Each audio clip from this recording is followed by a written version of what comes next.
The air in the restaurant is thick and heavy. It's a mixture of smells: roasting meat, garlic, expensive perfume, and wet wipes. Kayla holds a wide, round tray. On it are 3 plates. Each holds a steak with a steaming sauce. She moves quickly, her legs working automatically. Her heels dig into the floor. Her back aches, but her face is a calm, professional mask. A slight smile. A look that sees everything but clings to nothing. This is her job. She does it well. She places plates in front of the guests. She nods. She asks in a quiet voice if everything is all right. The guests nod, immersed in their own conversation. She turns to go to the kitchen for the next order, and at that moment, she sees him. He stands at the entrance, directly under the light of a small candle-shaped lamp. The light falls on his hair. It is white, not gray, not faded, white as the first snow, cut short. His face is young, but not soft. A strong jawline, high cheekbones, and all over his vein, above his cheekbones, even on his nose, there is a scattering of freckles. He is dressed simply: a dark turtleneck, dark pants, no chains, rings, or watches. He looks strong. Even through the fabric, you can see that his shoulders and arms are toned. He doesn't fuss. He stands and slowly surveys the room. His gaze moves from table to table. He's searching for a seat. His eyes are dark, almost black. They don't express impatience. They simply take in the information. Kayla sees where he's looking. In the far corner, by the window, there's a free table for 2, the only one in the entire room. The man with white hair sees it too. He steps forward. At that moment, another man steps away from the column on the right. He's large, wearing an expensive but wrinkled suit. His face is red, his eyes dull. He's clearly had more than one drink. He spots the same table. He moves faster. He approaches a chair and roughly grabs its back with his broad palm. The chair creaks and slides across the floor. The man with white hair stops 2 steps away. He doesn't keep walking. He just freezes. "Go away. Everything here is occupied," says the drunken guest. His voice is loud and hoarse. He looks not directly at the stranger, but somewhere past him. He is trying to show his superiority. The noise in the restaurant continues, but for Kayla, the sounds seem to recede. She sees the scene as if on a screen. She sees the man with white hair standing still. He's not angry. He's not smiling. His face is a stone mask. He simply stares at the one blocking his path. His gaze is heavy and cold. Even from a distance, Kayla feels the power of that gaze. It seems to weigh down on everyone around him. The drunk man fidgets. He's clearly uncomfortable, but he doesn't back down. He's trying to act tough. "Are you deaf? I said there's no room." "Go away." Kayla looks at her empty tray. She glances at the bar. The bartender, her colleague Andre, is standing there. He notices the situation, but pretends to clean a glass. The manager is not in the room. The other waitresses are busy at their own tables. Kayla's stomach clenched. This was her shift, her responsibility. The restaurant's rules were simple. The customer was always right. But order in the dining room was the waiter's responsibility. If a conflict broke out now, everyone would have problems. Hers first and foremost. Broken dishes, frightened guests, a call to the police. The manager would look for someone to blame, and he would find her, because she was the closest. She doesn't think about who's right. She thinks about order, about silence, about her shift going smoothly. She takes a deep breath. She straightens her back and moves forward. Her heels click sharply on the floor. She approaches the table. She stands between the 2 men, but slightly closer to the drunk guest. She smiles. The smile is wide, warm, professional, not personal. "Excuse me, gentlemen," her voice says. It sounds clear, crisp, but without aggression. Both men look at her, the drunk with irritation, the stranger with an empty, searching gaze. "This table is indeed free. We just had it ready for our new guest. Sir," she turns to the man with white hair, "please come in. I'll show you the way." The drunk guest opens his mouth. His face contorts with anger. He wants to say something, but Kayla turns to him, still smiling. "Thank you so much for watching our table. I'm sure we'll find a great spot for you and your wonderful group as soon as it opens up." Her words are polite, but there's no question in them. They're a statement of fact. She's already taken control of the situation. She speaks as if he were actually helping, not just taking over. The man in the suit looks at her. He sees her confidence. He mutters something unintelligible, casts one last angry glance at the stranger, and walks uncertainly back to his noisy group at the bar. He's lost, and he's embarrassed. Kayla feels her heart pounding in her throat. She grabs an extra menu from the next table. "Follow me, please," she says calmly, and leads the stranger to a table by the window. She walks ahead. She feels him behind her. He doesn't say a word. He moves silently, despite his size. She hears only the soft rustle of his clothes and the soft steps. She feels eyes on her. Dozens of them are watching them. She sees two waitresses at the serving table whispering, looking at her. One of them covers her mouth with her hand. The bartender, Andre, shakes his head and goes back to pouring glasses. Kayla knows what they're thinking. She's heard these conversations before. She always follows the rules. But her rule is simple. There can be no chaos in her gym. She prevented chaos. Everything else doesn't matter. She just needs to do her job perfectly. She approaches a table by the window. It's clean, the tablecloth white, the cutlery gleaming. "Your table. Here's the menu. Your waiter today is me, Kayla. I'll bring you water. Would you like it sparkling or still?" Her voice becomes businesslike again, smooth, as if nothing had happened. He sits down. His movements are smooth and economical. He doesn't slouch in his chair. He sits up straight. He places his hands on the table. His fingers are long and strong. He looks at her. His dark eyes study her face, not as a man studies a woman, but as if he's studying something, a new subject. "Still water." "Thank you," he says. His voice is quiet, low, without a single emotion. There is no gratitude in it. It is only a statement of fact. He wants still water. "Okay, I'll give you some time to look over the menu," Kayla says and steps away. She goes to the bar for water. Andre leans toward her, his voice quiet and angry. "What's wrong, Kayla? Do you know who this is?" he whispers. "A guest," she answers shortly, taking the pitcher. "Really? You look and don't see?" "The whole look. This is clearly not just any guest. That guy in the suit, he's security at the Empire Club. He wouldn't have let you within cannon shot of someone like that. And you brushed him off." "I followed the house rules," Kayla says, pouring water into a glass pitcher. Her hands aren't shaking. "Equal attention to all guests." "Equal attention," he mimics. "Okay then. It's your shift, your responsibility. But if anything happens, I didn't see or hear anything." "Fair enough," Kayla says. She takes the pitcher and a clean glass. She returns to the table. He's sitting, leaning back in his chair. He's not looking at the menu. He's looking out the window at the dark street. His face, reflected in the glass, seems even more distant, like a mask. Streetlights are on. Cars are driving by. He watches it all, as if searching for something. She places a glass in front of him and pours water. The water splashes smoothly, without missing a drop. "Quote zero," she asks, taking a small notepad and pen from her pocket. He slowly turns his head from the window to her. He picks up the menu. He opens it. He doesn't flip through the pages. His gaze skims the lines. He reads quickly, very quickly. It's as if he's scanning the text. The room is still noisy. Laughter, the clinking of glasses, the hum of dozens of voices. But here, at this table, a special zone emerges. A zone of silence. A thick, awkward silence. Kayla stands, notebook at the ready. She feels the cold.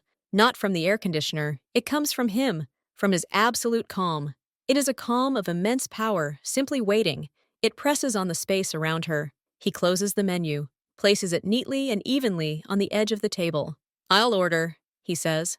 "I'm listening," Kayla says, bringing the tip of her pen to the paper. "For the first course, beso Finnish fish soup, but without cream, and with a double portion of pike perch fillet." Kayla is writing it down. Fish soup without cream, that's possible. A double portion of fish is a question for the chef, but it can be resolved. For the second course, beef tartare, but not with a quail egg, but with an ostrich egg, if you can find it. If not, just a raw chicken egg yolk, but from a supplier you specify. Green Meadow Farm. Kayla can barely contain her surprise. Ostrich egg? From their restaurant? That's ridiculous. But the next part makes her wary. Green Meadow Farm. Green Meadow. She knows this supplier. It's a small local farm. They supply organic vegetables and eggs for some salads. But how does this guest know them specifically? It's no coincidence. The tartare is served not with French fries, but with cold boiled buckwheat. Cold buckwheat with tartare? That's strange. Very strange. And for dessert, honey cake, but one piece, cut in half, and two separate plates for it. He says this in an even, quiet voice, without pauses, as if he were reading assembly instructions. As if these words had special meaning, Kayla finishes writing. Her mind works fast. This isn't just a whim. It's a system. It's a code. Someone had to understand something about this order. The chef? Someone in the kitchen? Or is this a test? A test of her attention. A test of the restaurant's capabilities. A test of herself. He looks at her, waiting for a reaction. Expecting, perhaps, objections, questions, surprise. Kayla looks up from her notepad. Her face is completely calm. Professional. Quote 0, she says evenly. His eyebrow rises, almost motionless. A millimeter. That's the only reaction. Mild surprise. Perhaps satisfaction. Okay, he says. Kayla turns and heads for the kitchen, her mind racing. Who is he? Why these strange conditions? She feels as if she's just read the first sentence of a very long and incomprehensible text, while she's relaying the order to the chef, who starts shouting about ostrich eggs, but falls silent when he learns about Green Meadow Farm. 3 men sit down at the table next to the special guest. They're dressed in bright shirts with open collars, gold chains gleaming around their necks. They're already cheerful, loud. They've just come from some bar. Kayla approaches them to take their order. They look at her. Their gazes slide over her figure, lingering on the open collar of her blouse, at her waist. One of them, a red-haired man with a beard, smirks. Wow, your service here is up to par, he drawls. Menu, please, Kayla says, not reacting. Her voice is flat. What do you recommend? Only the most juicy, the second one interjects, adjusting the chain around his neck. He looks straight at her. They laugh, loudly and unpleasantly. Kayla feels a familiar irritation. She simply lists the day's hits in a flat, rapid voice. They order steaks and strong, alcoholic drinks. They continue to be loud. Their laughter grates on the ear, drowning out other conversations. They constantly try to get her attention. They drop a napkin and call out to her, ask about a sauce that's not on the menu, or demand more ice. Every time Kayla passes their table to see her white-haired guest, they offer another compliment. She's walking along, all smooth, like a kitten. Golden one, smile. Why are you so serious? Hey, beautiful. We're bored. Come sit with us. It's interfering with her work. She tries to ignore them. She walks past, pretending not to hear. But it's becoming difficult. Her professional composure is cracking. She catches herself clutching the tray too tightly as she carries the plate. She watches her special guest calmly eat the fish soup. He hears everything, but he shows no interest, no reaction. He just eats. Kayla carries a plate of tartare and cold buckwheat. She concentrates on not dropping it. She approaches his table and places the plate in front of him. The dish looks perfect. A neat mound of meat, a yolk of a Green Meadow Farm egg on top, a portion of buckwheat next to it. Enjoy your meal. He gives a curt nod. At that moment, a particularly loud laughter and whistle comes from the next table. Come on over, my dear. Why do you keep going to that cold night? He won't even smile at you. Alice feels the blood rush to her face, a hot wave of shame and anger. She pretends not to hear and wants to go to the kitchen, but her gaze briefly meets her guest's. His dark eyes look straight at her. There is no sympathy in them, no judgment, not even a hint of interest in what is happening. There is only a quiet, silent question, and something else, anticipation. And then he makes the most imperceptible movement. He brings his clenched fist to his lips, and quietly, dryly, he coughs. Once, quietly, almost theatrically. The sound is short, sharp, like a click, and something inexplicable happens. The laughter at the next table stops mid-sentence. Abruptly, as if someone had turned the volume down, Kayla sees out of the corner of her eye how all 3 men freeze. They don't just go silent, they freeze. One of them, the one who was whistling, turns pale. His smirk disappears. He quickly, almost fearfully, turns back to his glass and begins muttering something quickly to his friend, but in a whisper. The other 2 stop looking at Kayla. They look at their plates, at the walls, anywhere but the table by the window. Not another glance in her direction. Not another loud sound. They seem to shrink. The silence at their table is now deafening. They eat with their noses in their plates, like guilty schoolchildren. Kayla freezes for a second. Her brain refuses to comprehend. Was that a coincidence? No. Too clear. Too instantaneous. Too effective. She looks at her guest. He's already leaning over the tartare. He's carefully breaking the yolk with a fork, mixing it with the meat. He eats slowly, completely focused on his food, as if nothing had happened, as if he'd simply coughed from a sore throat, and the reaction of these three was just a strange coincidence. Shock gives way to a cold, sharp wave of curiosity. Who is he? What kind of power is this?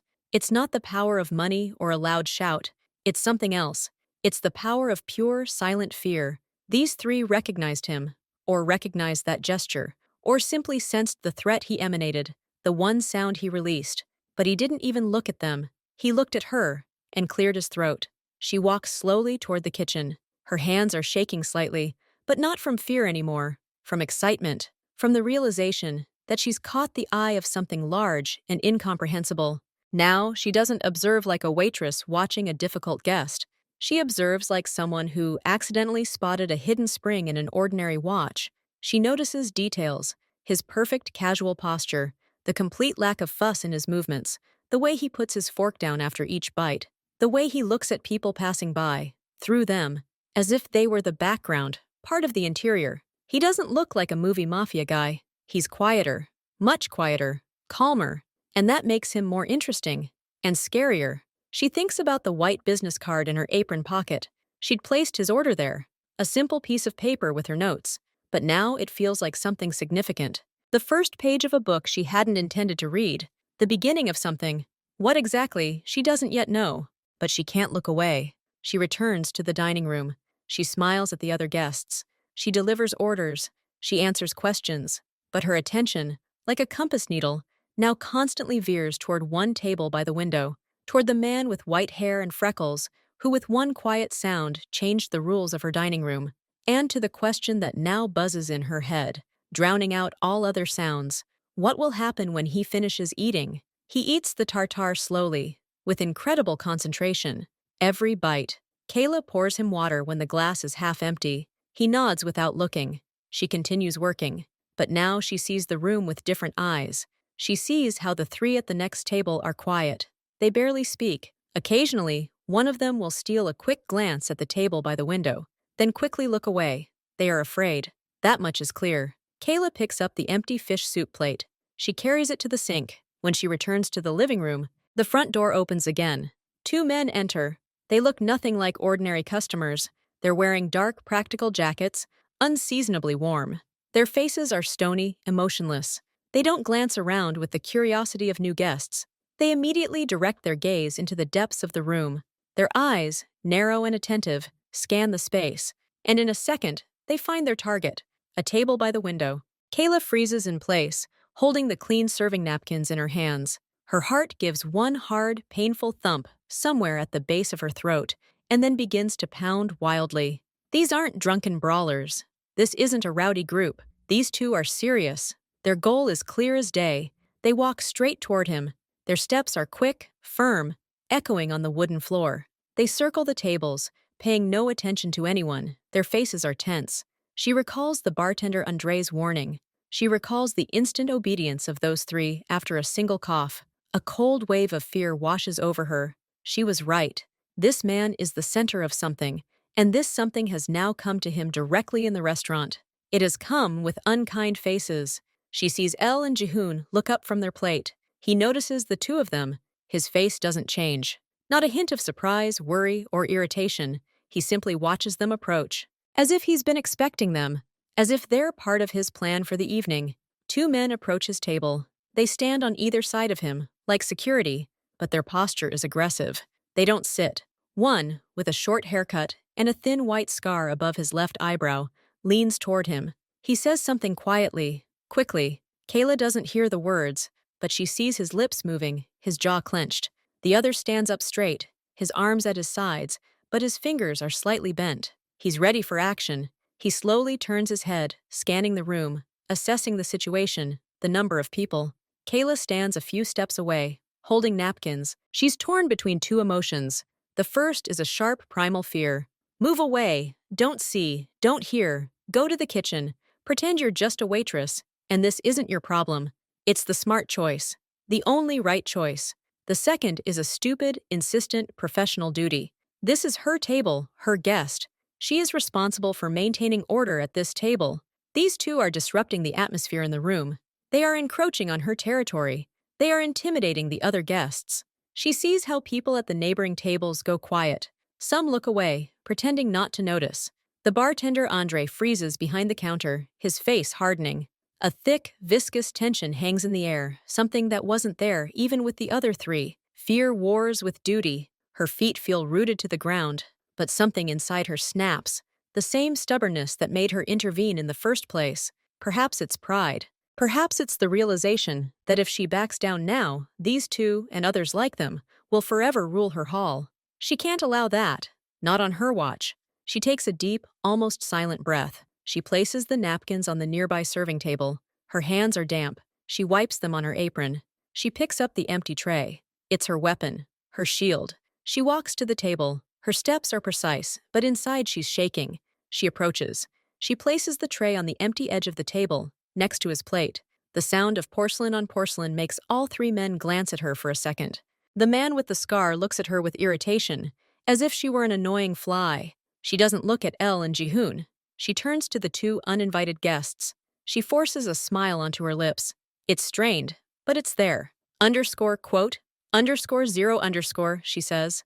It sounds surprisingly calm, even though everything inside her is clenching into a knot. Quote 1, she pauses briefly. Quote 2. She says this politely but firmly, in the tone one speaks to naughty children who have crossed a line. Her heart is pounding so loudly that it seems to be heard across the room. Her hands are icy and wet, but she maintains her posture. Her back is straight. Her gaze does not drop. The man with the scar slowly turns his head toward her. His gaze is heavy, full of contempt and open malice. Quote 3, he says through clenched teeth. His voice is low, hoarse. It rings with a direct threat. At that moment, something happens that Kayla doesn't expect. Her white-haired guest, Lee Jihoon, pushes his plate of tartare a few centimeters to the side. The sound of porcelain on the tablecloth seems incredibly loud in the ensuing silence. Everyone looks at him. He places his fork on the edge of his plate and looks up. First, he looks at the man with the scar, a long, indifferent gaze. Then his gaze slowly, very slowly, moves to Kayla. It's no longer the same blank, searching gaze from before. A spark of life appears in his dark, almost black eyes, a spark of genuine, deep interest, and a slight, barely perceptible surprise. He looks at her as if seeing her for the first time, as if examining a strange, rare animal that has shown unexpected and utterly senseless courage. There's no warmth or gratitude in that look, but there is recognition of the very fact she did it, again. And this time, knowing who she was dealing with, he looks at her for a second, too. It seems like an eternity. Then his gaze, still slowly, returns to the man with the scar. Elle and Jihoon say quietly. His voice isn't higher than usual, but there's a new tone to it, an icy, completely indifferent displeasure. _0_. He doesn't raise his voice. He doesn't threaten. He doesn't stand up. He simply states the situation, as if he's giving an order to remove the empty bottle from the table, as if these two are simply an obstacle that needs to be eliminated. The man with the scar tenses. His jaw clenches so tightly his muscles protrude. His eyes narrow. He clearly wants to say something, to resist. He came with a mission, and it's not completed, but he looks into those black, perfectly calm eyes, and something in them stops him. Not fear of words, fear of what lies behind them, fear of the power this man hasn't even bothered to lift a finger to wield. The second man, the one standing guard, quietly, almost imperceptibly, touches his comrade's elbow. A small gesture, but it says a lot. Scar sighs, sharply, with a hiss. He takes a step back. He gives Kayla a wicked, promising look. We'll talk later, his eyes say. Then he looks back at Elle and Jihoon. We'll talk later, he says, his voice filled with forced respect, tinged with anger. Perhaps, Elle and Jihoon respond indifferently. He's already picking up his fork and turning his attention back to the tartare, as if the two of them have already vanished, dissolved into thin air. The two turn and walk toward the exit. Their departure is no less swift than their arrival. They don't look back. The door closes behind them with a dull thud. Silence falls.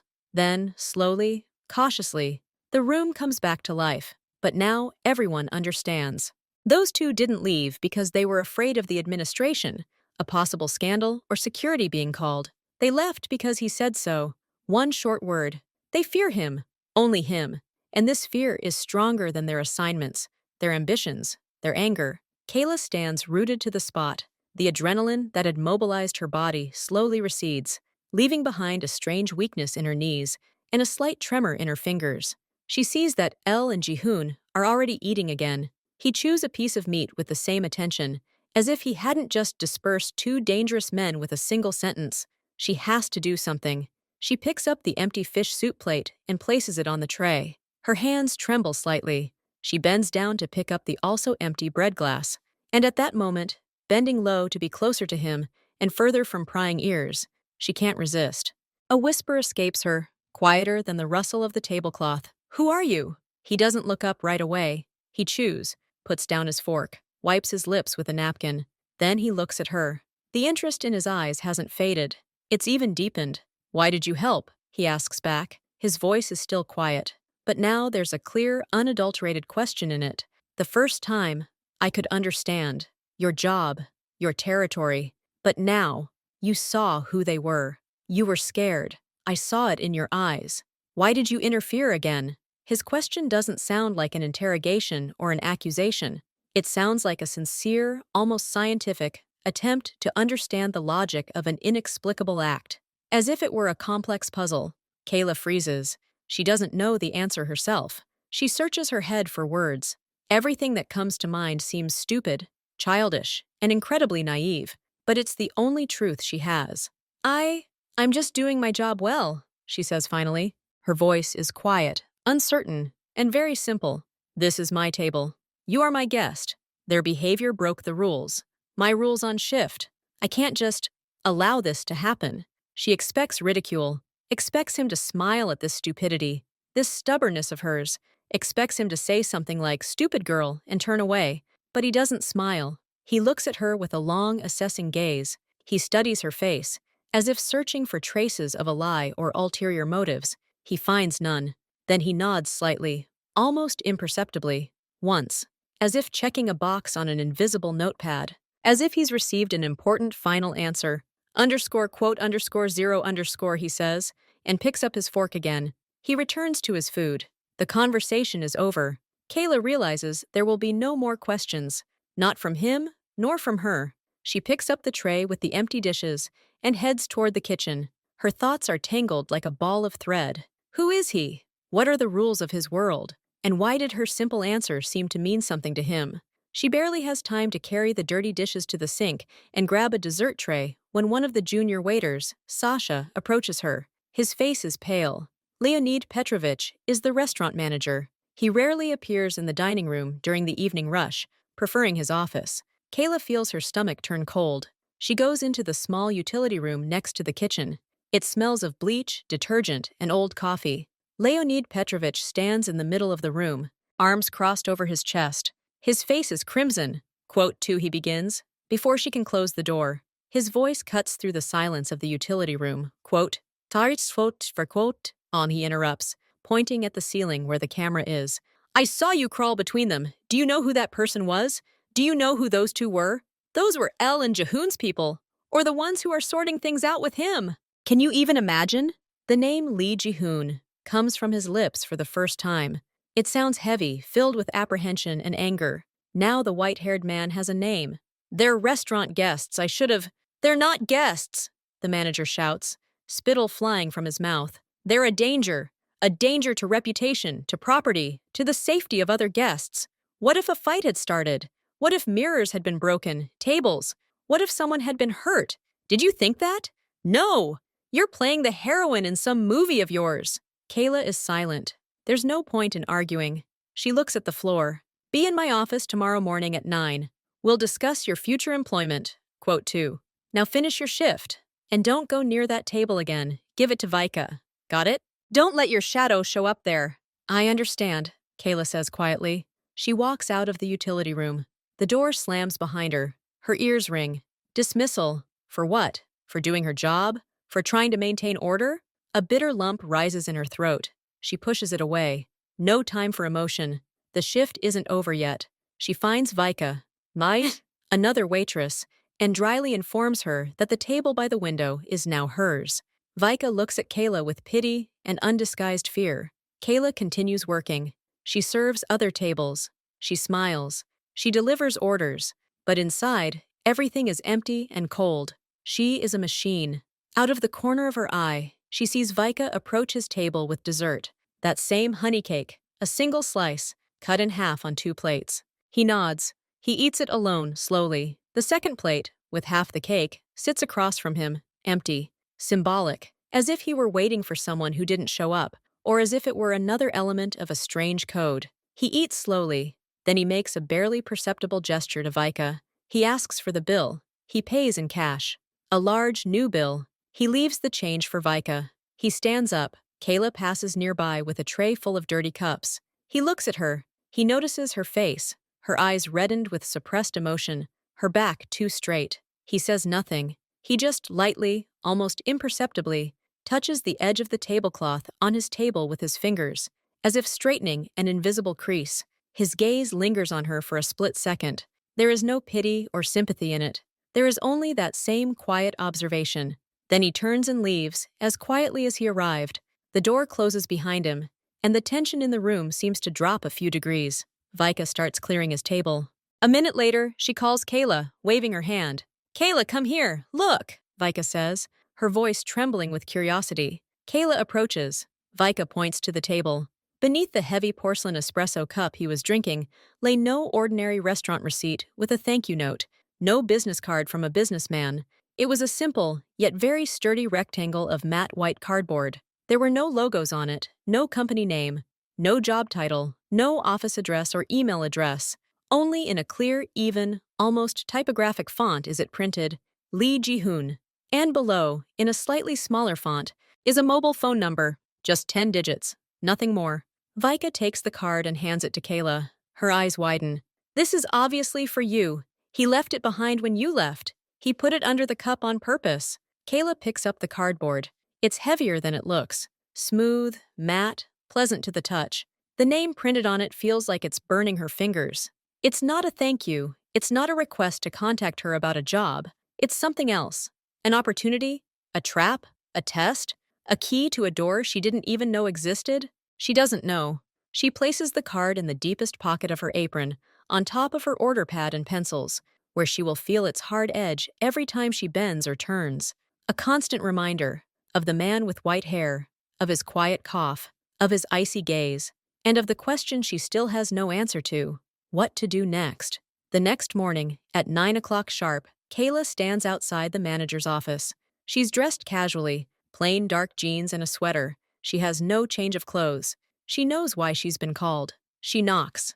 A voice from behind the door says, "Leonid Petrovich is sitting at his large desk. A folder lies in front of him." He doesn't offer her a seat. "Kayla, sit down," he says. But there's no invitation in his tone. It's an order. She sits down on the hard chair opposite. "Look." He opens the folder and turns it toward her. There are printed sheets of graphs. "Do you see these numbers? This is the restaurant's profitability for the last quarter. Do you see this red line? It's falling. We're forced to optimize costs, reduce staff." Kayla looks at the graphs. They mean little to her. She's not an accountant, but she sees his fingers tapping nervously on the table. "Quote 0, he continues, not looking her in the eye. He pulls another sheet of paper from the folder. "A letter of resignation due to staff reduction. Quote 1. He says this phrase like a memorized script. There is not a drop of regret in his eyes. Only nervousness. He wants her to sign quickly and leave. Kayla doesn't pick up the pen right away. She looks at him. "It's because of last night," she says, not as a question, but as a statement. Leonid Petrovich winces. His face flushes again. "What? No, of course not. It's a purely economic decision." "You're afraid of him." "Lee Ji-hoon," Kayla continues quietly. She never thought she'd say it out loud, but now she has nothing to lose. Quote 5. The manager slams his palm on the table. "This is nonsense. Don't make things up. Just sign the papers and don't make a scene. Or do you want to leave without any benefits and with a bad reference?" There's a flicker of genuine fear in his eyes. He's not afraid of her. He's afraid of what's behind her, the one whose business card she may or may not have thrown away. Kayla understands everything. There's no point in arguing. She picks up a pen. She signs the papers where indicated. Her handwriting is even, without wavering. She stands up. "Where can I get my payment?" she asks in a businesslike tone. 20 minutes later, she emerges from the restaurant with an envelope in her bag. The sun is shining brightly. The street is noisy, full of people. She doesn't have a job, but strangely, there's no panic. There's only a cold, clear emptiness. And somewhere deep in her jeans pocket is a corner of that same white cardboard. She'd moved it there that morning, without knowing why. For the first 2 days, Kayla tries to lead a normal life. She updates her resume, sends it out to other restaurants and cafes, applies for administrative positions. But one thought keeps running through her head. Staff cuts. It's a stigma. In the service industry, everyone knows everyone. Leonid Petrovich could have already called someone. They might not hire her simply out of fear of potential problems. On the evening of the 3rd day, she's sitting in her small apartment. On the table in front of her are several responses from potential employers. All are polite rejections. We'll consider your application. The position is currently filled. Your experience isn't quite right. She takes a white piece of cardboard from her pocket. She places it on the table in front of her. It lies there, starkly contrasted against the wood. Lee Ji-hoon. 10 digits. What's she losing? She's already lost her job. She has almost no savings left. Rent is due in a week. She has no family to help. Her mother is far away, and she has her own worries. She picks up the phone. Her fingers dial the number on their own. She doesn't think. If she starts thinking, she won't do it. The call connects. Beeps. 1, 2. She's almost hanging up when someone picks up the phone. __0_. It's his voice. Quiet, calm, emotionless. He doesn't ask who it is. He's just waiting. Kayla is speechless for a second. Then she exhales. It's Kayla, the waitress, from the restaurant. There's a short pause on the other side. Quote 1 L and Ji-hoon say, quote 2. That's not a question. Yes. I wanted to ask. You left him for what? She feels like the question sounds stupid. Just in touch. He answers simply. You're not at work right now, I heard. He heard. Of course. He knew she'd get fired. Kayla says, he says. His voice conveys neither joy nor regret. He says, quote 11. Kayla freezes. She presses the phone closer to her ear. Quote 12. Quote 13 says L and Ji-hoon. His words are clear, as if he's reading from a piece of paper. Responsibilities. Organizing my schedule, handling paperwork, accompanying me to some meetings. The salary is 5 times what you were getting at the restaurant. Full-time employment. Health insurance. Kayla can't believe her ears. 5 times more. This isn't just good money. This is life-changing money. Why me? She blurts out. You barely know me. I know enough, he replies. I've seen how you work. I've seen how you make decisions under pressure. That's valuable. He pauses briefly. But there's one important condition. What? Can you keep a secret? He asks. His voice becomes even quieter, but that makes every word carry more weight. Not just keeping quiet about your colleagues' salaries, but keeping secrets, seeing what you shouldn't see, and forgetting about it. Forever. That's the most important skill for this job. Kayla thinks for a second. No, she's not thinking. She's already made up her mind when she dials the number. Yes, she says. I can. Okay, says L and Ji-hoon. A car will pick you up tomorrow at 10 o'clock. Be prepared. Business attire, but not formal. Comfortable shoes. Where should I go? To the office? They'll let you know, he says, and hangs up. The conversation is over. Kayla sits, holding her phone, the screen displaying call ended. She has a new job, working for the man who silenced 3 men with a single cough.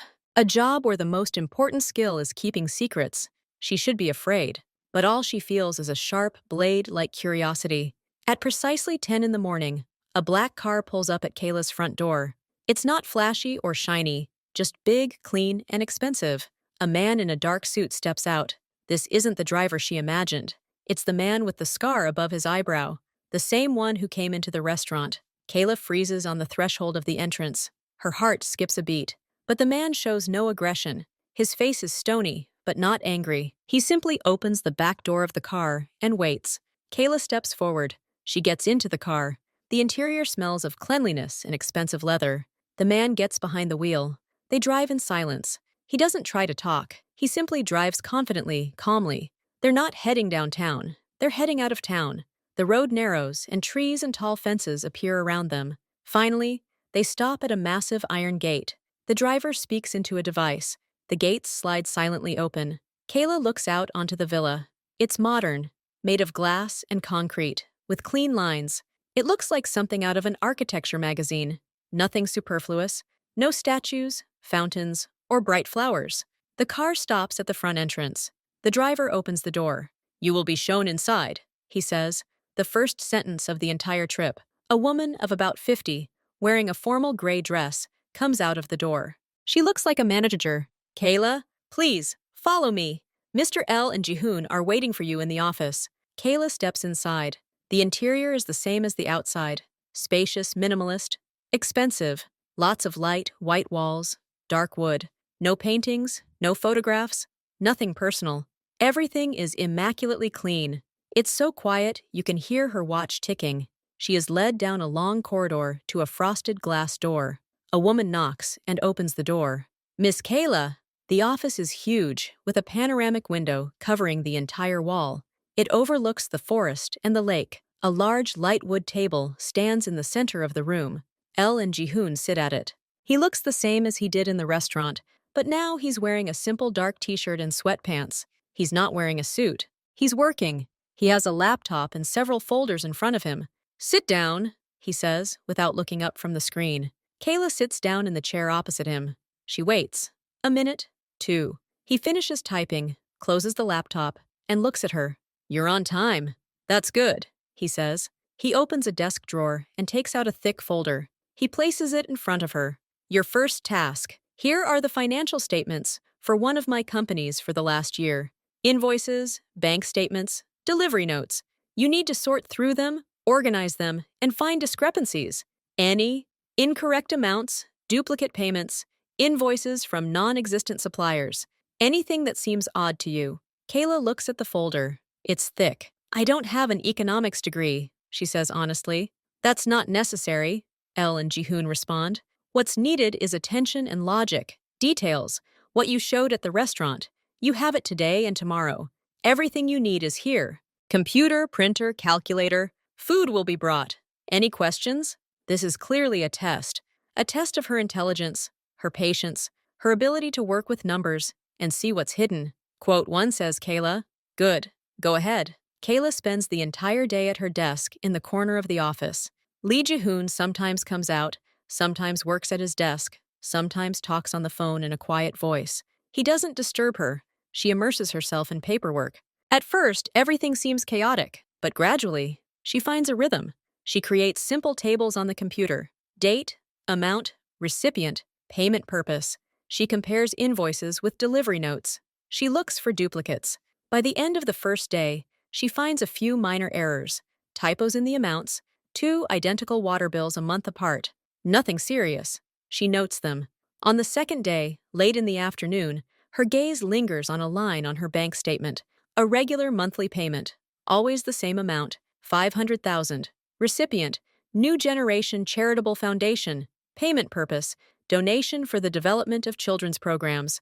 This in itself isn't strange, but Kayla decides to check. She opens an internet search on her work computer. She types in the foundation's name. There's no official website, no mentions in the news, no registration information. She checks the State Registry of Charities. No foundation by that name exists. She returns to the statements. Payments are made exactly a year. Every month, never late, always the same amount. Too clean for charity, where amounts usually vary. This isn't an accounting error. It's something else entirely. The systematic transfer of large sums of money to a non-existent location. Kayla marks these payments in her spreadsheet in red. She prints out the statement pages with these entries and places them on top of the folder, along with her notes, which read, "The New Generation Fund is not listed in official records." When Elle and Jihoon return to the office after midday, Kayla silently points to a stack of papers on the edge of the desk. She says nothing. She simply waits. He comes over, takes her notes, reads them. His eyes scan the list of minor errors. He barely reacts. Then he gets to the payment printouts and her note about the fund. He freezes. He stares at those lines for a long time. Then he looks up at Kayla, and for the first time in her entire life, his lips lift slightly at the corners. It's not a smile. It's the shadow of one, but a bright, vibrant satisfaction appears in his eyes. Approval. "Okay," he says quietly. He puts the papers down. He looks at her. "You see what others don't. You didn't just look for mistakes. You went further. You checked. That's exactly what it takes." Kayla feels something warm spread inside her. Pride? Relief? She's passed the test. Underscore quote underscore zero underscore she dares to ask. Lee Ji-hoon looks at her. The ghost of a smile disappears. His face becomes inscrutable again. That's not your concern at this stage. Your task was to find discrepancies. You accomplished it, and you accomplished it well. Everyone's free for today. Tomorrow, there will be new tasks. He turns to the window, signaling the end of the conversation. But he said, quote, one. And for Kayla, in this world full of secrets and icy stares, that's enough for now. She gets up and quietly leaves the office, leaving him alone with the mystery of the non-existent fund and the regular $500,000. A week after the reporting incident, Lee Ji-hoon calls Kayla to his office. I have a meeting tomorrow evening. You'll come with me, he says without preamble.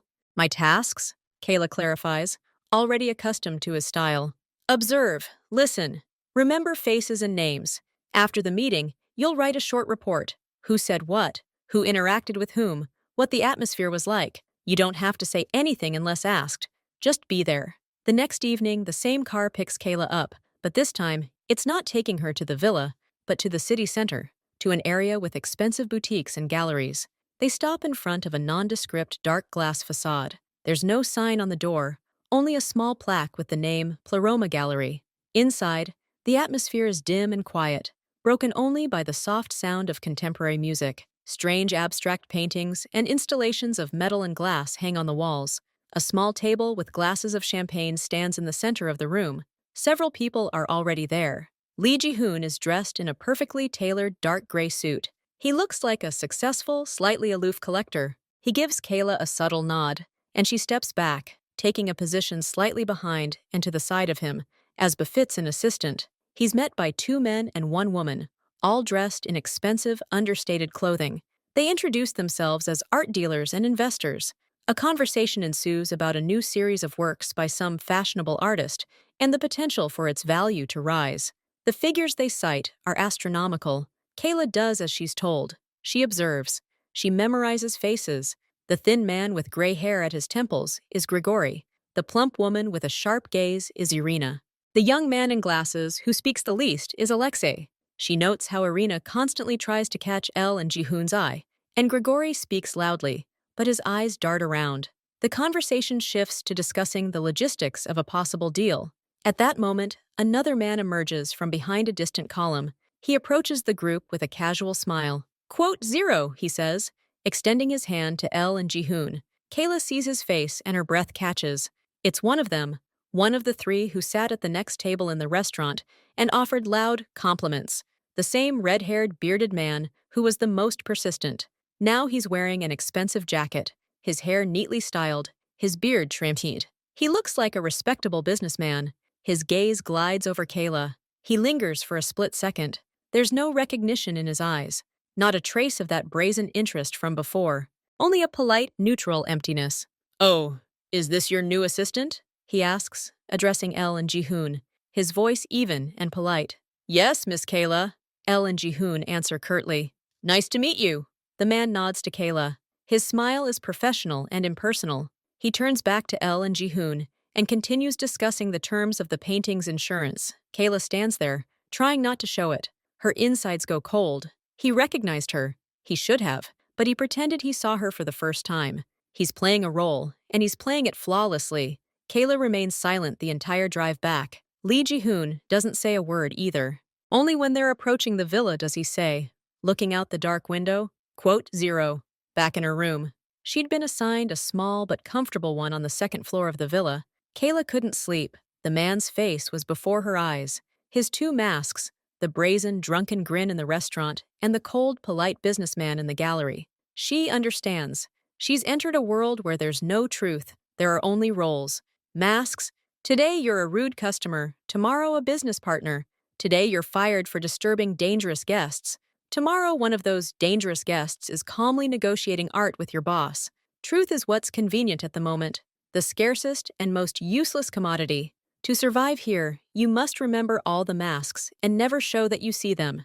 She writes a report, carefully choosing neutral words. Quote 3. She doesn't write that Artem is the man from the restaurant. She understands that Elle and Ji-hoon already know this. That's also part of the test.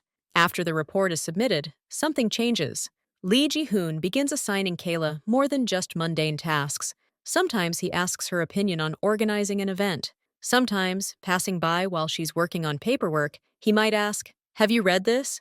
and point to a book in his bookcase. It's not fiction, but it's something complex, about history or philosophy. One late evening, when she stayed late to finish some work, he came into the office. He looked tired, not physically, but somehow internally. He walked over to the panoramic window, beyond which the forest loomed dark. Quote, "Zero," he said suddenly, without looking at her. His voice was quieter than usual. Kayla didn't know what to say. She just waited. "Nonsense," he said after a moment, turning around. His face had returned to its usual, inscrutable expression. "Don't forget to turn off the lights." He was gone. But these rare moments, these fragments of something real, as if peeking through the armor, made Kayla feel a strange connection. She began to think that somewhere there, beneath the layers of ice and control, there was a person. And perhaps he was beginning to trust her, at least a little. The feeling was deceptive. A few days later, as Kayla was walking down the long hallway on the first floor, one of the maids, Maria, a woman of about 50, with a tired, kind face, quickly approached her. She glanced back, and wiping dust from the console, whispered quietly, without looking at Kayla, "Be careful, my dear. Don't trust too many beautiful words. Here, everyone is hiding something. Everyone. And the more beautiful the word, the more dangerous the truth behind it." She quickly left before Kayla could ask anything. The next morning, Kayla didn't see Maria at her usual place. She asked the manager, "Maria quit, for family reasons," she replied dryly, not even looking up from her tablet. A coincidence? Kayla didn't believe in coincidences.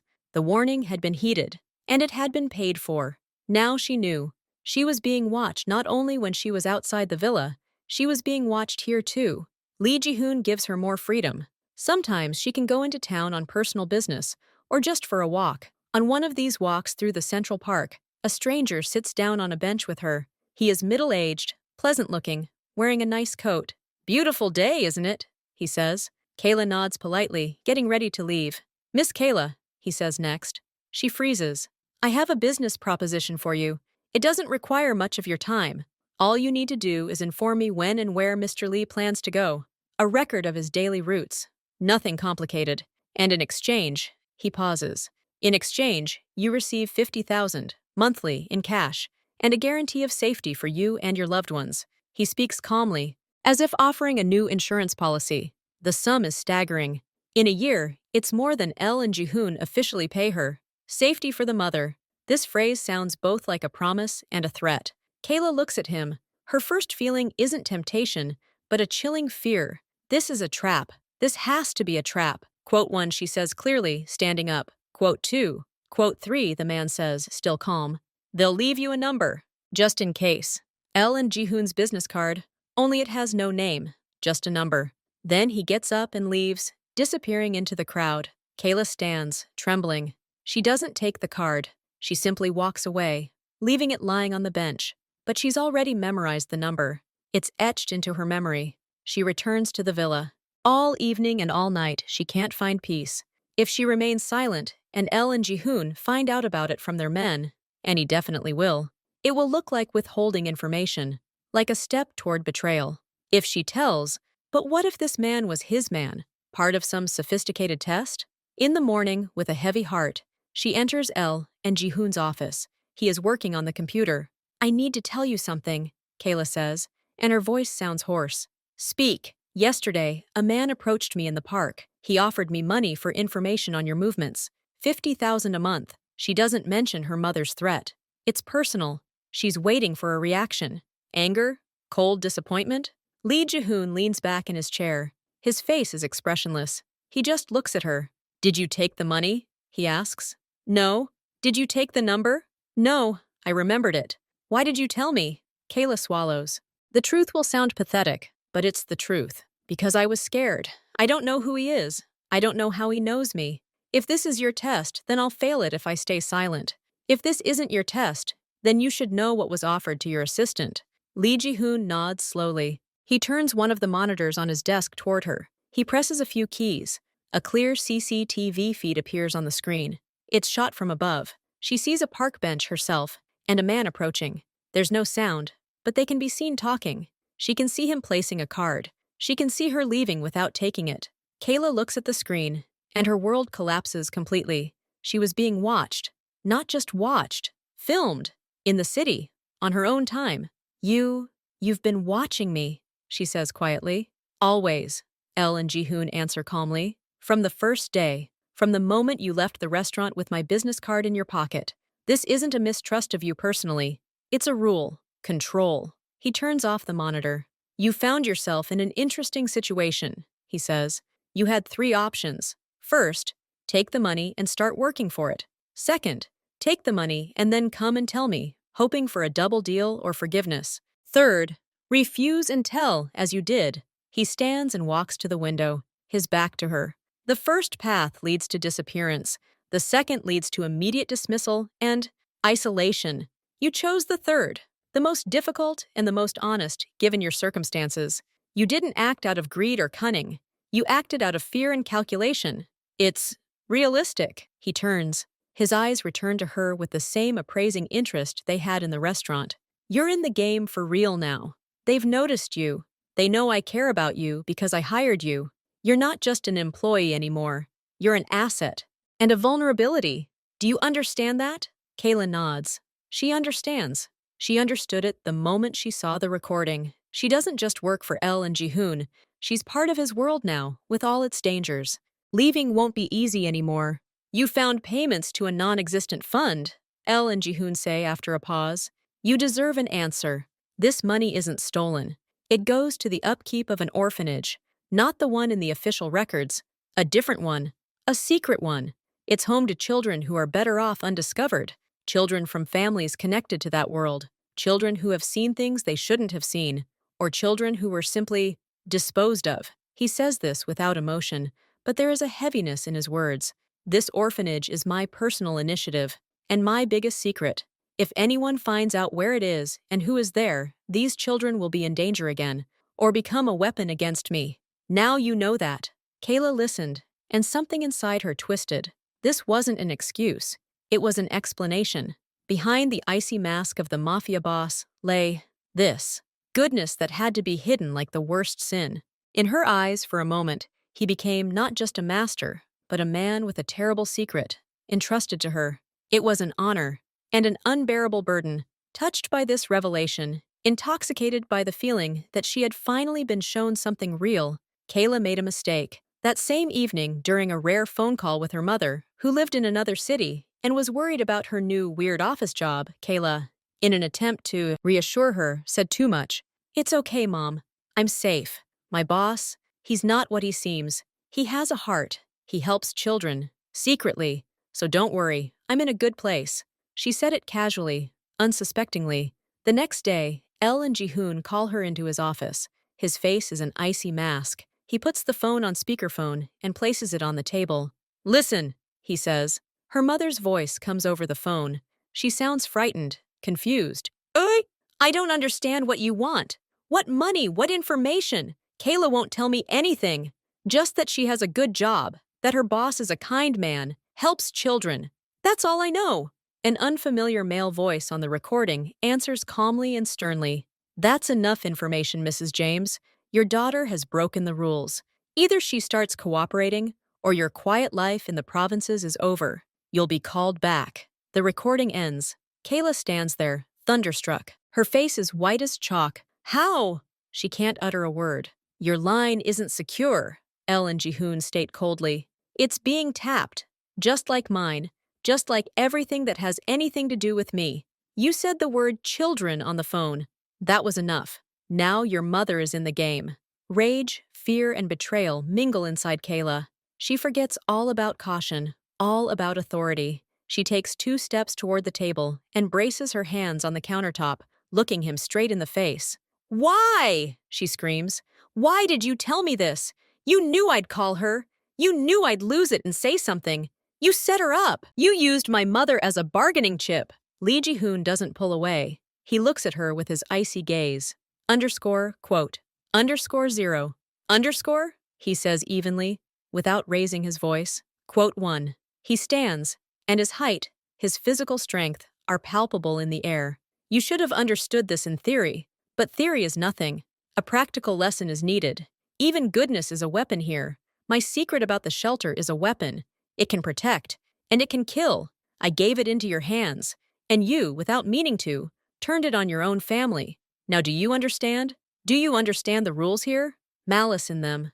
There is only the harsh, merciless logic of this world. Kayla steps back. All her anger fades, replaced by a chilling, bone-chilling realization. He's right. She was a naive fool. She thought the secret was something she'd been entrusted with. In reality, it was a mine, handed to her to test how carefully she could handle it. It blew itself up. She looks at him, at this man who can restore order with a single cough and destroy a life with a single revelation. He's not a monster. He's worse. He's a system, a cold, impersonal, ironclad system of survival. In a world where everything is a weapon, even compassion. Leave? Now, after this? Leave her mother alone against these people? Her mother was being harassed because she works for Elle and Jihoon. If she ran away, her mother would become a bargaining chip in an attempt to find her or punish him. Her mother wouldn't be safe. Stay means accepting his rules, means understanding that there are no friends here, no trust. There are interests, control, and survival. Means learning to be just as cold, calculating, and attentive. Learning to see the trap in every word, the threat in every gesture, to protect herself and to protect her mother, and then, perhaps, find a way to change these rules, or learn to use them so that they can no longer hurt those she loves. The last spark in her eyes fades, the last hope that there might be something simple and human here. There isn't. There's only a solution. She straightens up, her back is straight, the trembling in her hands disappears. Her face becomes as inscrutable as his. The mask falls. Forever. I understand, she says, her voice quiet, even, without a trace of her former naivety. What will happen to my mother? My people will deal with her. She will be kept safe. As compensation for your training experience, Elle says to Jihoon. Something flickers in his eyes, perhaps respect for her quick transformation. But it will cost you. More loyalty. More commitment. You owe me. Kayla nods. She understands the language of debt now. It's the only currency that matters here. Okay, she says. What are the tasks for today? He looks at her for a few more seconds, then returns to his chair. There's a new batch of documents on the desk. Start with those. Kayla turns and walks out of the office. Her steps are confident. She doesn't look back. She just died and was reborn. Not as Kayla the waitress, caught up in a strange story, but as Elle and Jihoon's assistant, part of the system. A student in a world where truth is a weapon and survival is the highest goal. And her first lesson is learned. There will be no more mistakes. She sits at her desk, guarding the first folder. Her movements are precise. Inside, there is emptiness and cold clarity. The fear has not disappeared. It has become a steel rod inside. She opens the file and begins to read. Every word is now a potential trap. Every number, a possible key. She doesn't trust him. She doesn't trust anyone. But she stayed. It was a choice. And now she will play by these rules better than anyone, so that one day perhaps she can write her own.